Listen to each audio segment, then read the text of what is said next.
Good morning, ASEAN. Freshen up your world, your thought, and your idea with us every weekday from 7:30 to 8 a.m. I'm Patsurang Desha Putharangsi. And I'm here with you, Nirsha Malisak Lamia. So the ASEAN Regional Forum, or the ARF, which met in Brunei just this past Tuesday, has welcomed the recent elections in Pakistan as a historic victory for the democratic life in the country.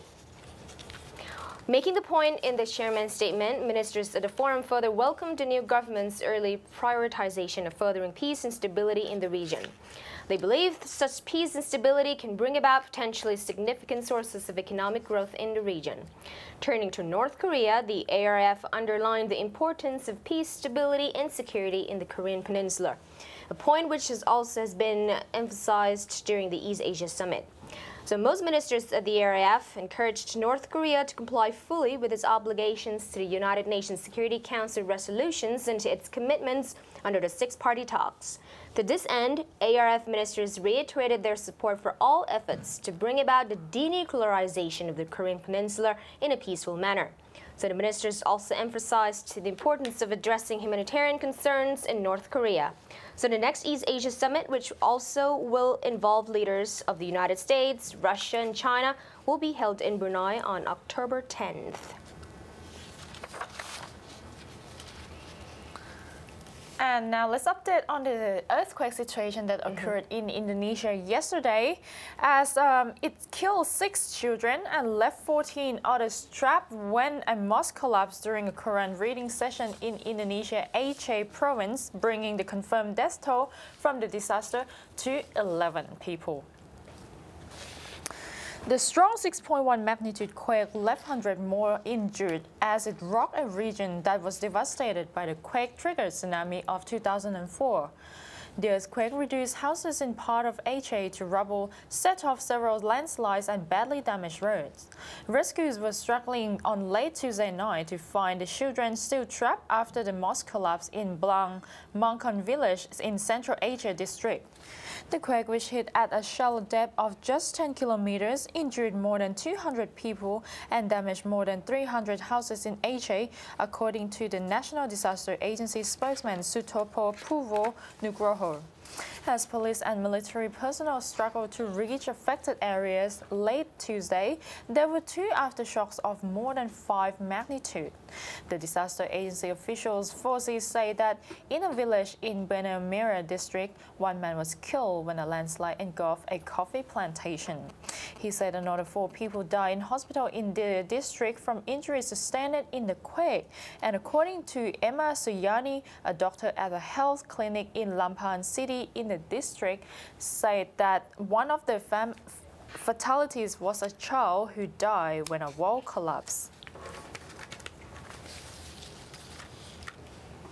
Well, Kunirsha, another key meeting in Kuala Lumpur will be held with representatives from Malaysian companies involved with plantation activities in Sumatra, Indonesia, in order to clear the air over alleged open burning from the hazardous haze happening in July 9th. From the Star Malaysia, let's see this report. Malaysian companies involved in plantation activities in Sumatra, Indonesia will have the chance to clear the air over alleged open burning blamed for the haze. Natural Resources and Environment Minister Datuk Sri G. Palanivil says a meeting will be held on July 9th and will include Plantation Industries and Commodities Minister Datuk Sri Douglas Ugah Embas. Kita akan berjumpa plantation companies operating in Indonesia to discuss with them what's the problem. He told reporters after presenting the Forestry Department's Forester Monitoring Certificates to 74 forest rangers, as well as launching the department's publications. Indonesian authorities claim 8 Malaysian companies, including Samdabi, are being investigated for open burning activities. Samdabi had backed up its denial with satellite imagery of its plantations in Sumatra. On a related issue, Palanivil said ASEAN environment ministers would hold a 3-day talk on how to deal with the annual haze woes affecting the region. He says Indonesia will be pressed to ratify a 2002 joint agreement to ensure the compliance with measures to deal with open burning and the haze. On a separate issue, Palanivil says efforts to protect 4.7 million hectares of permanent forest reserve and wildlife in Peninsular Malaysia are hampered by the lack of Forestry Department rangers. 200 tak cukup lah. Tak cukup. Untuk 4.7 juta hektar, 200 ranges, they'll be unknown. Tak tahu mana dia pun. He says talks are underway with the Public Services Department to double the number. He added there are plans to increase the forest reserve area by 1 million hectares. And now let's have a look in Cambodia as the US government-funded broadcasters are welcoming Cambodia's reversals of a ban on radio stations carrying foreign-produced programming in the local language during the campaign for the upcoming elections. Last week, FM stations were ordered to stop broadcasts from foreign-based network in Khmer language during the month-long campaign that drew swift international criticisms. The U.S. State Department called it a serious infringement of press freedom, raising questions on the fairness of the July 28th vote. The Broadcasting Board of Governors, a U.S. federal agency which oversees Radio Free Asia and Voice of America, said that Cambodia reversed the decision over the weekend, but it called for continued international vigilance about remaining restrictions on media during the elections. The vote is virtually certain to prolong Prime Minister Hun Sen's 28-year stint in power.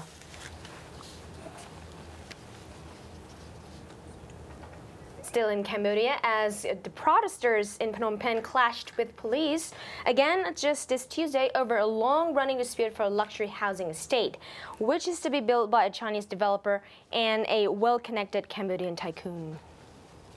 Well, police armed with shields, sticks and batons tried to break up the group of about 100 protesters who were marching towards Cambodian Prime Minister Hun Sen's house. The protesters were mostly women from the Biankak community who called for a resolution to the disputes. So one of them, named Miao Soka, she said she has only her hands to pray for their help and to hope to get a resolution. So everyone sees now who are beating us. And another one, who's Tep Vanny, he wants to meet the Prime Minister and he wanted the PM to give him the resolution now. So rights groups and foreign aid donors have complained to the state officials are forcibly evicting farmers, villagers and city residents in order to sell prime land to foreign and local businesses. So the new mayor of Phnom Penh, Pasochet Vong, had promised residents he would deal with this issue when he was sworn in as the new mayor in May. But as of yet, there has been no solution at all.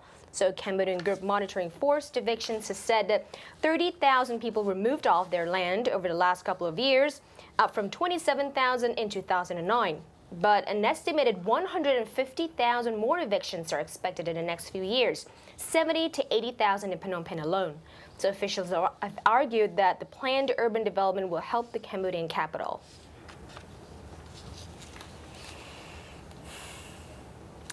And now let's take a short break. Coming up next, let's have a look at Myanmar moves to eliminate the corruption.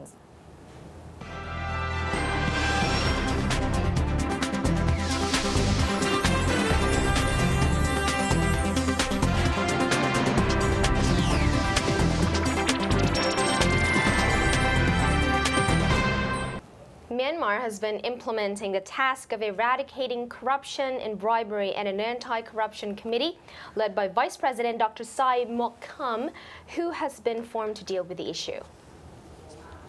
At Monday's coordination meeting in Naypyidaw, Sai called for implementing the work efficiently and effectively, warning that although bribery and corruption carried different meanings, punitive actions would be taken in accordance with the law, as both breaches the rule of law. So he also called for a cooperation with international community, as it is hard to address corruption, which is a global concern. He stressed the need to cooperate with regional countries, ASEAN countries, and international organizations like Transparency International, while relying on public complaints in the fight against corruption. He also called for efforts to expose corruption cases and enhance public awareness in cooperation with civil societies and the media. He noted that the embezzlements of development funds and international donations have become frequent in conflict-stricken areas and disaster-hit regions at present. He added that corruption has undermined national dignity and dignity of each individual in the country. It could hinder development, international recognition, and foreign investments of Myanmar as it is embarking on a process of democratization.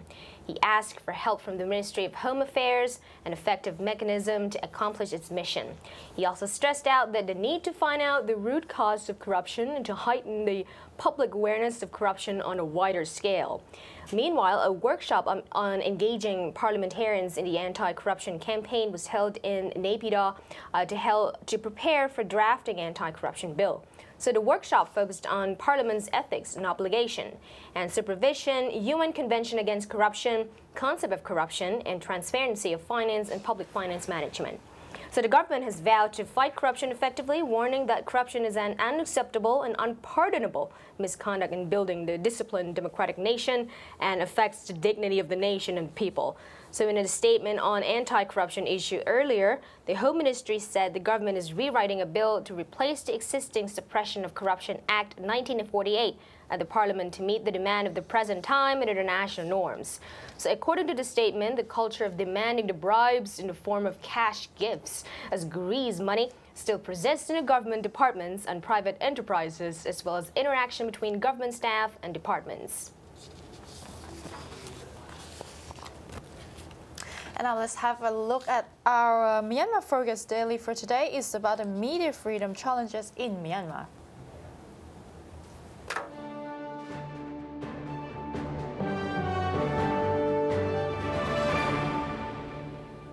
Thai and Myanmar journalists have recently joined an experience sharing panel organized by media monitoring group Media Inside Out.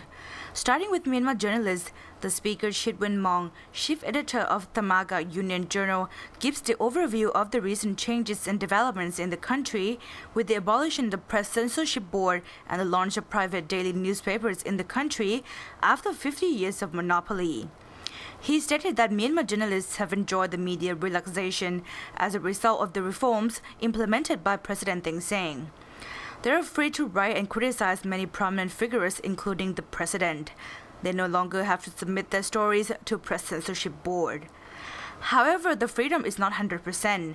Issues such as Rohingya or Bengalis, as called by the locals, or the lives of former generals are considered as sensitive.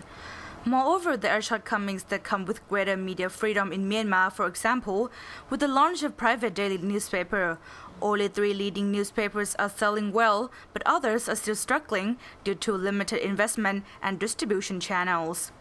The quality of reporting and professional standards is main concerns in the wake of media freedom in Myanmar, as some claim that local media is part of the escalation of the anti-Muslim sentiment in the country.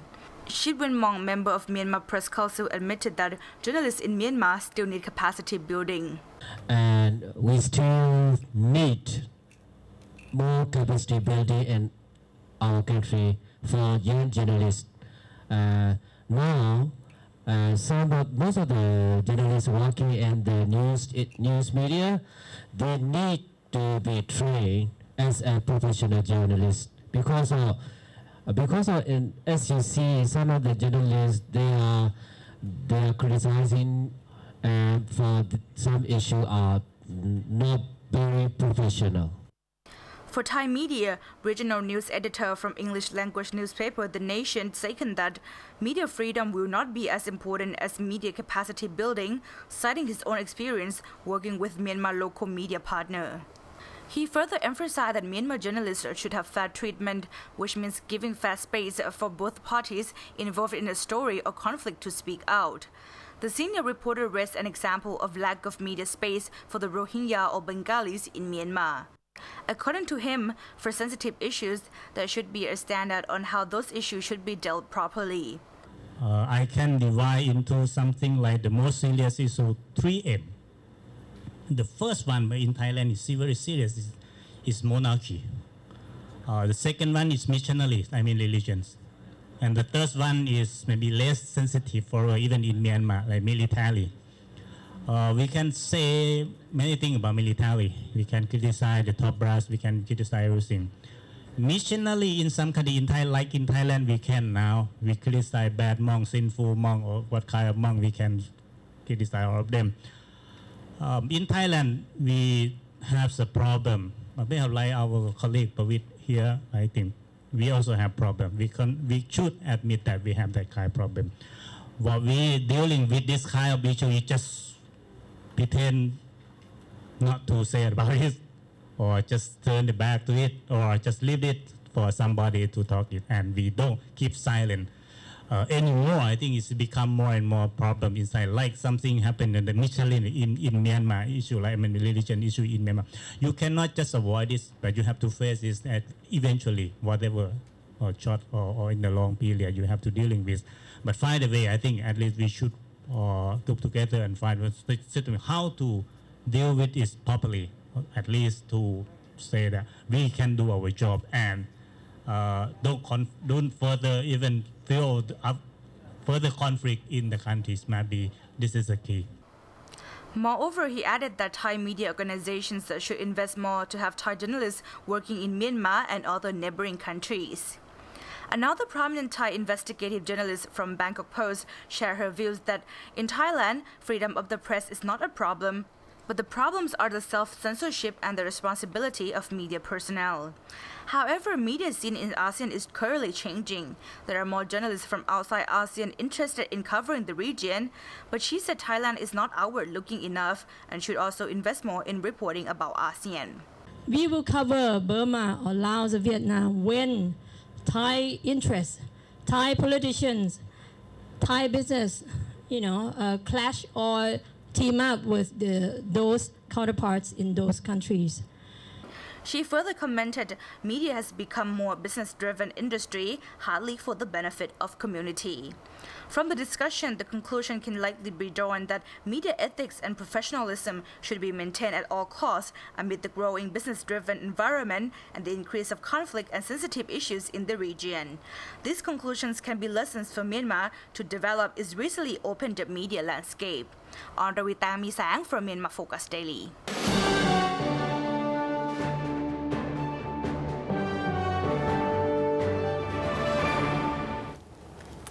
And now let's have a look at the Myanmar. As there's two big companies that probably will be the service provider. Not probably, but it's already confirmed that Telenor and Ooredoo from Norway and from Carta will be the service provider of telecommunication network in Myanmar.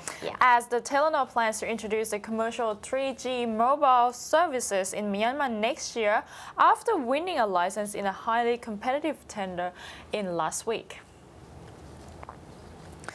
According to the Bangkok Post yesterday, the Norwegian company aims to complete the nationwide rollout its 2G and 3G network using high-speed packet access or HSPA technology within 5 years under an undisclosed investment. Glenn Mandalay, the communications director of Telenor Asia, said that Telenor will also install 4G ready base stations using the LTE technology from Myanmar to match the sophistication of leading networks worldwide. He said a full range of mobile services, both through 2G and 3G services, will be commercially launched next year. Adding telecom service will drive social development and economic growth in the country. And last week, Myanmar awarded its first telco licenses available to foreign operators to Telenor and Qatar's Ooredoo as they beat 9 other consortia in the last stretch of a 6-month-long race for access to the country. They were part of a shortlisted 12 from a group of 91 telcos and consortia who submitted their expressions of interest in February this year. Mandalay say Telenor's exact investment figure for the mobile network installation will be settled after the Myanmar government finishes its final terms and conditions for the license. He added that the company aimed to take the market leader position.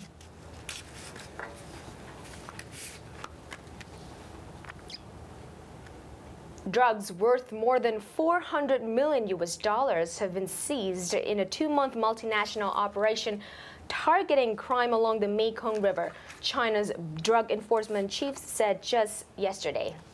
While from late April to late June, authorities from China, Laos, Myanmar, and Thailand shared intelligence and hunted for drug lords and fugitives, resulting in the detention of 2,534 suspects and a seizure of almost 10 tons of drugs and more than $3.6 million in drug-related assets. So according to Liao Yu-jin, Director General of the Narcotics Control Bureau of the Ministry of Public Security, said the 4 countries began joint security patrols along the Mekong River in late 2011 after the grisly murders of 13 Chinese sailors on a section of the river flowing through the Golden Triangle region, notorious for drug production and trafficking as well as extortion gangs. So in March of this year, China executed the accused ringleader, Myanmar citizen Kam, and 3 accomplices who were found guilty of the murders. So Liu told the news conference, also attended by representatives from Laos, Myanmar, and Thailand. Following the trial and execution of Kam, they had seen a dramatic decline in the activities of drug rings and criminals operating in the Mekong region and Golden Triangle. So their success has been seen in tighter supplies and higher prices for drugs in China and Thailand. So he said this shows that the demand for drugs has far exceeded the supply of drugs. This is because criminal rings and individuals during the time were afraid of carrying out high-profile activities. He also added that 60 to 70% of the drugs in China come from the Golden Triangle, where methamphetamine production is surging even as that of opium and heroin has been suppressed during enforcement efforts. So Liu said that in the future, the 4 countries will work toward poppy eradication in the Golden Triangle, northern Laos and northern Myanmar, and promote the growing of substitution crops. That's it for Good Morning ASEAN. We'll see you again same time, same place, same channel. From Monday to Friday, 7:30 to 8 a.m. I'm Nira Shamali Saklamia. And I'm Patsurang Desha Putarang Si. สวัสดีค่ะ สวัสดีค่ะ